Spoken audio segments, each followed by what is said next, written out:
I saw a clip yesterday, and I'm sure many saw this. It was the Penguins game. It might have been, I'm not a huge hockey guy, the opening night of the NHL.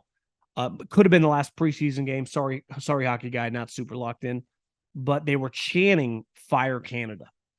And before we dive into the specifics of just the Steelers' issues on offense, an underrated part about the popularity of the sport of football, like in baseball, unless your position coach, like your hitting coach is Mark McGuire or Jason Giambi or some famous guy, you have no clue, unless you're a diehard hardball guy, who your assistant coaches are. You know your manager and your players.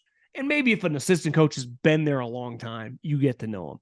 But you don't know them like you do your offensive and defensive coordinator in the NFL. In basketball, you have no clue who your assistant coaches are unless they're former head coaches.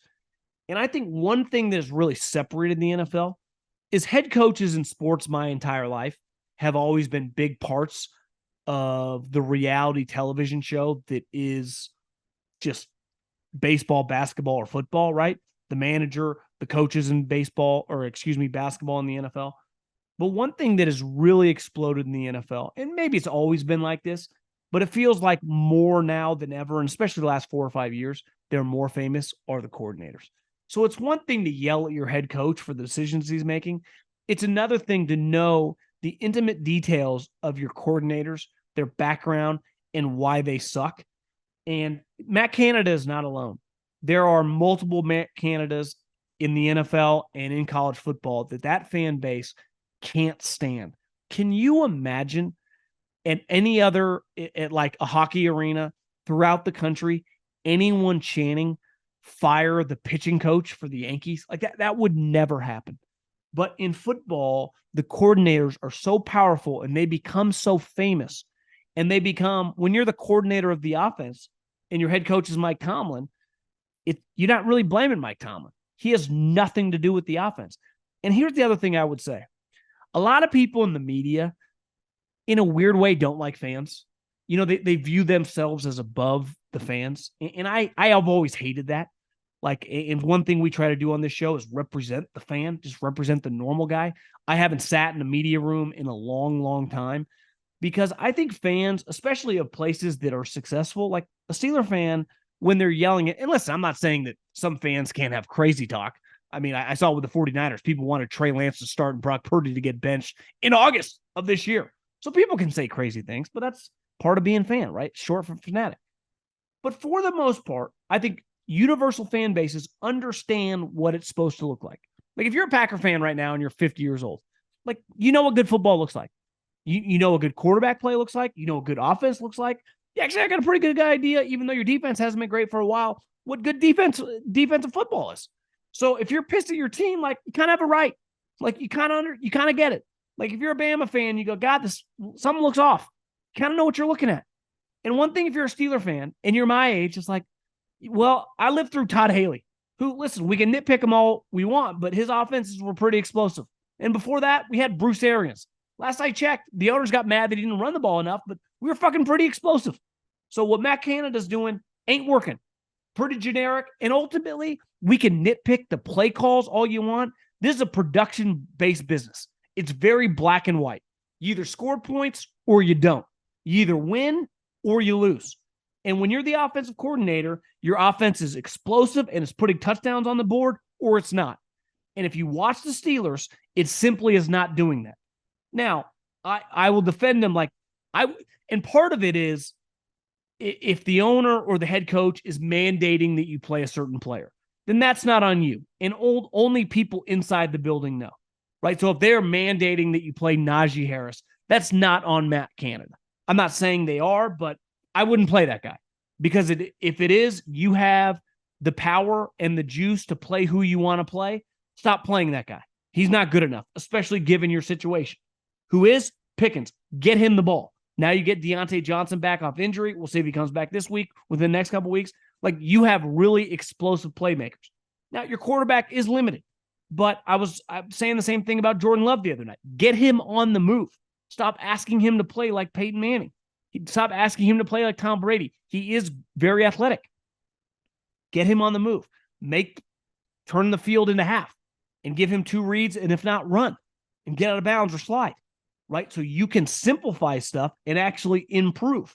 But the fans are not happy, and I don't blame them because their talent, and we've talked about this before, they're lucky it's good enough that at any moment their defense can score multiple touchdowns.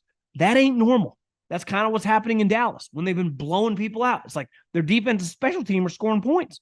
It's not like their quarterback's throwing 4 touchdowns a game. So I love that the fans are this into it. I love that the fans know this much. I have a lot of respect for big fan bases of the right teams, because one thing to be a Cowboy fan, like, this is our year, win the Super Bowl. Like, no, you're not. It's another thing to be a Steeler fan and be like, what the fuck's going on with our offense? This is embarrassing. And I think a lot of the times, and I'll get into this in a minute with Lincoln Riley, and I understand it because I'm like this, right? When your girlfriend, when your wife, when your parents tell you something, it's easy to get defensive, right? Even when you know they're right, like, bullshit, that's not right. Stop saying that and get defensive. And I think when you see some of these head coaches defend a coordinator, and listen, they're friends with him. They like the guy. They know how hard the guy's working. I was texting with a buddy the other night. I don't think the average fan, this guy works in the NFL, can even fathom how many hours these coaches work. I mean, I don't think they're there at the butt crack of dawn, 5:30 a.m., and most of them aren't leaving until close to midnight.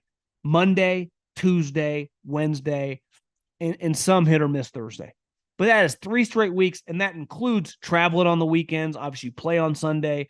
These are long-ass days game planning and preparing early in the week. It's crazy. And it's one thing if you're Belichick with Brady and you're winning. It's one thing when you're Andy Reid, and these guys put in insane hours. But when you're winning, Belichick now is like, what are you spending all this time? Like, you could sleep in the office, Bill. Mac's not going to throw any more touchdowns.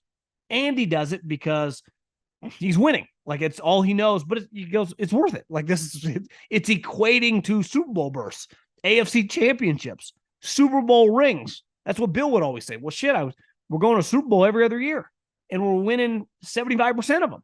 I can't imagine being like Joe Judge or Pat Shurmur, just like all night long grinding in the office to get your fucking ass kicked on Sunday. Shoot me right now. Like, bro, go home in 6. It ain't going to change anything, and you're going to get fired. So I bet Tomlin sees Matt Canada putting in these crazy long hours, and the same thing happens over and over and over on Sunday.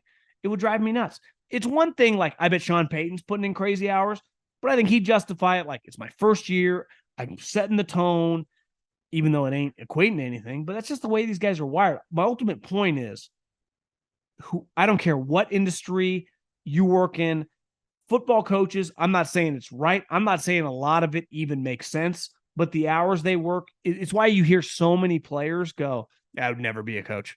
That's crazy. Some of them end up doing it because they miss football, and then they just get back in the mix and they lose touch with how they once said they would never do it. But the hours are crazy. And Matt Canada, I'm sure, works long hours. It's not equating to anything.